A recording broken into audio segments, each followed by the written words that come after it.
Hello guys, magandang gabi. Ayan, it's me again, Kamutika TV.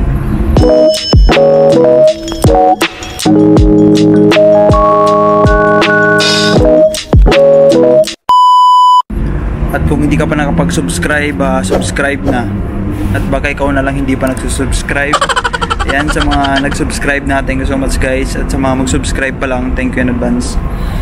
And gusto ko shoutout guys, yung mga lagi nanonood, and shoutout sa inyo. And gusto ko rin shout out yung mga OFW natin na nakasubaybay sa channel ko. Ayan, sa mga iba't ibang bansa. Ayan, stay strong lang tayo guys at lagi magdasal. Ingatan natin lagi ang ating sarili kasi yan ang ating puhunan sa ating pagtatrabaho dito sa ibang bansa. And yan, magdasal lagi para sa kaligtasan natin araw-araw sa buhay-buhay natin. Ayan. Gusto ko rin shout out yung mga nandito sa Macau na patuloy na lumalaban, yung mga mandirigma natin. Ayan, hindi sumusuko. Tama yan, huwag tayo susuko, huwag tayo mawawalan ng pag-asa. Laging may pag-asa pag nagdadasal. Ayan. Magdasal lang tayo guys, magdasal. Bago tayo matulog, pagdasal natin yung para bukas. Magdasal tayo lagi. Yan, para ibigay ni Lord kaagad yung atin hinihiling na trabaho. Yan. Sa tulong ni Lord, mabibigay lahat ng mga gusto natin sa buhay. Huwag lang tayo susuko. Kasi minsan, gusto natin pero hindi pa yung time. Kaya may proseso kasi yan guys. Kaya kailangan lang natin magantay. Kung mag-exit ka man ng Thailand, hindi exit ka. Diba? Ang dami ng ganyan guys na nag-i-exit muna ng Thailand, pagbalik may trabaho na. Ayan. Lahat na may trabaho dito sa Macau, 90% galing dyan sa ginagawa nyo ngayon. Yung mga palakad-lakad dito sa Macau, naghanap ng trabaho, yan talaga, ganyan dati. Tingnan mo ngayon sila, dahil hindi sila sumuko, hindi sila nawalan ng pag-asa. Ayan. Ngayon may mga trabaho na. Ayan. Diba, 5 years na, inaalala na lang nila yung mga nangyayari dati, ginagawa nila dati na ganyan, kwento na lang sa kanila yun. Ngayon kayo naman nasa sitwasyon nila dati, pag nagkaroon kayo ng trabaho, kwento na lang din yung nangyari sa inyo. Di ba? Nakakatuwa. Sabi, experience mo na lang, ikikwento mo sa mga bago ulit na ganyan din ako dati, palakad-lakad dito sa Macau, parang palaboy, di ba? Ngayon may trabaho na ako, di ba? Ganun, ang sarap ng feeling guys na nakahanap ka ng trabaho, hindi ka sumuko, di ba? Worth it talaga.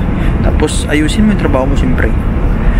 Ayan, yung mga hindi nagpatuloy umuwi ng Pilipinas, yung mga guys, yung mga talunan, di ba? Yung mga talunan yan, nawalan talaga ng pag-asa. Yung mga bumalik ng Macau, exit, tapos bumalik, yan yung mga hindi sumusuko. Diba? Huwag tayo susuko guys, kaya natin. Ayan guys, gusto ko lang remind yung mga mandirigma natin dito sa Macau. Huwag tayo titingin dyan sa Baykubo na yan. Yung mga nagpo-post-post na yan ng trabaho, scam yan guys. Sa Baykubo na yan dyan, scam yan. Dyan kayo magtingin sa ito guys, itong page na to, legit yan na agent. Ito, career care yan.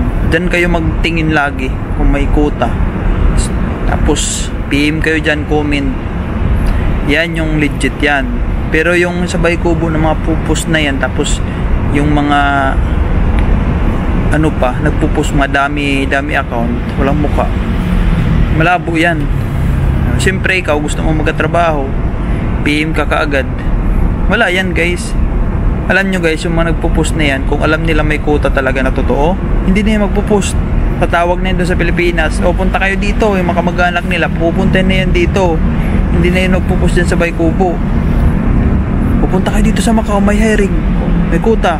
Tatawag na yan doon sa Pilipinas, yung mga kamag-anak nila punta yan sa Macau, hindi na yan magpo-post. O, diba? Hindi na magpo-post yan, kasi yung mga example ako, meron quota sa trabaho ko, hindi na ako magpo-post. Sasabihin ko lang sa mga kasama ko, baka may kilala kayo, o ganun, hindi na ako magpo-post kasi mahirapan pa ako Di ba? Magkakagulo pa sa Bay Kubo. Pero ang mga nagpo-post yan guys, scam yan.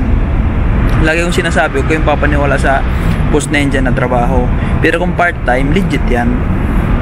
And mga wala pang trabaho dito, mga naghanap ng trabaho sa Macau, tingin kayo dyan lagi ng part-time sa Bay Kubo. Scroll kayo pag wala kang ginagawa, para pag may mga part-time dyan, kahit isang oras lang, 50, okay na yan guys. Malaking tulong na yan, pang ano mo na yan, pambili-bili ng tubig, pampaprint mo, diba?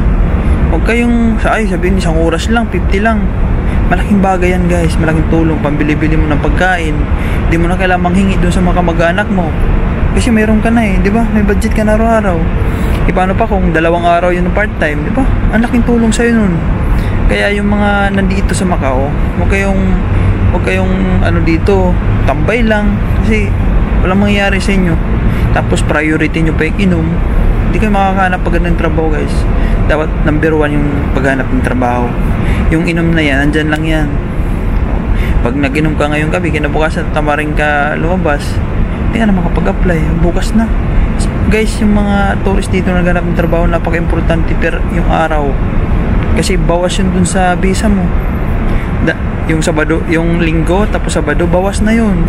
Paano pa hindi ka pa umalis 2 araw, bawas na, may ilang days na lang yung natitira sa isang buwan mo, sayang. Diyan kayo magtingin lagi sa career care niyan, nagpo-post, legit yan si ma'am. I-search nyo sa Facebook, i-follow nyo. Huwag kayo dyan sa Bay Kubo mga nagpo-post, yan, scam yan. Yung pag nag-PM ka, pipm mo siya, may hiring dito, waiter, waitress, dishwasher, kailangan ng certificate kasi hinahanap ng employer. Alam nyo guys, walang naghanap dito ng certificate. Sa Pinas lang yung ganun, yung daming requirements. Dito passport lang hinahanap. Tingnan lang visa mo kung legit ba na tourist ka dito, mga OIS ka na, ganun. Titinan siyempre yung passport mo. Yun lang yung requirements dito, passport lang, tas resume. Pero yung hanapan ka pa ng certificate, wala na yan. Mga Pilipino lang yung gumagawa na kailangan pa ng certificate daw na patunayan na nag-ano ka.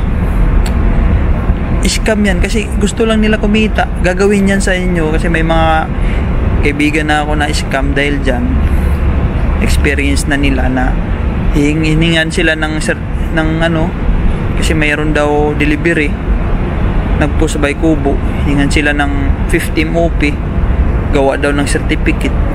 Tapos nagbigay sila lahat, nasa 10 sila. O magkano rin yun, yung 50 times 10, magkano yun? Tapos nung nagbigay na sila, di naman nila kilala, kasi dami account ng gamit, di na nila na-contact. Diba? Scam yun. Kaya lagi ko sa inyo na-advise guys na ganito, kasi ayaw ko kayong ma-scam. Hirap na nga kayo magkaroon ng budget nyo pang araw-araw, pang print, may scam pa kayo. Kasi yung iba kasi gustong-gusto na magkatrabaho, ayan, kakabadali nyo, na-scam tuloy kayo. Kaya relax lang. Pag may money involved, may nanghingi agad ng pera, scam yun. Sabihin nyo agad na maghanap muna po ako ng pera.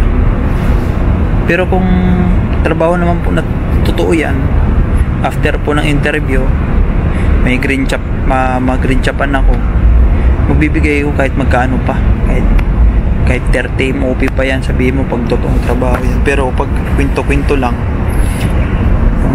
dyan lang sa Bay Kubo, tapos dami account pa yung gamit, tapos hingi agad ng 3,000, hingi agad ng paggawa ng certificate, ay kalokohan yan. Walang nanghihingi dito ng certificate of employment. Yung pinagtrabahoan mo dati, walang ganun dito guys. Walang ganun. Yung naggagawa lang ng ganyan mga Pilipino para sila kumita. Pagkakapirahan pa nila yung mga aplikante dito, wala nga mga pera yan Umaasa lang yung mga kamag-anak dito. Yung iba galing Hong Kong, nag-cross country dito, Hong Kong. Tapos wag nyong yung mga walang trabaho dyan, wag nyong iskamin. Kawawa naman. Wala nga yan mga pang paserox. Tapos iskamin nyo pa. wala nga yung mga kapera-pera. Tapos iskamin nyo pa. Ay naku po, iskamin nyo yung may mga trabaho na, hindi yung walang trabaho. Mas kawawa yan. Naghanap kayo ng trabaho kasi para magka-pera, tapos iskamin pa.